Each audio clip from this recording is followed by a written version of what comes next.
অভিযান চালা। মোসাদ সেই সময় হাইজ্যাকারদের অবস্থান, অস্ত্র, পরিকল্পনা সব তথ্য সংগ্রহ করে দেয়। ইসরায়েলি কমান্ডোরা চালায় অপারেশন এন্টেবি, যেখানে প্রায় সব যাত্রীকে বাঁচানো হয়। এই মিশন গোটা বিশ্বকে মোসাদের সক্ষমতা দেখিয়ে দেয়। ১৯৬০ সালে মোসাদ নাৎসি যুদ্ধাপরাধী অ্যাডলফ আইকম্যানকে আর্জেন্টিনা থেকে অপহরণ করে।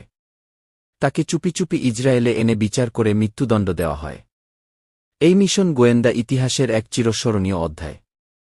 ২০১০ সাল থেকে মোসাদ সন্দেহভাজন ইরানি বিজ্ঞানীদের টার্গেট করে বেশ কয়েকটি গোপন হত্যা মিশন পরিচালনা করে। ফলে একের পর এক ইরানি পারমাণবিক বিজ্ঞানী নিহত হতে থাকেন। গাড়িতে বোমা, স্নাইপার হামলা, পদ্ধতি ছিল সিনেমার মতো। ইরান সরাসরি মোসাদকে দায়ী করে, যদিও ইসরায়েল কখনো স্বীকার করেনি। ১৯৭২ সালের মিউনিক অলিম্পিকে ইসরায়েলি অ্যাথলেটদের হত্যা করে ফিলিস্তিনি গ্রুপ ব্ল্যাক সেপ্টেম্বর। মোসাদ তার বদলা নেয়, বিশ্বের বিভিন্ন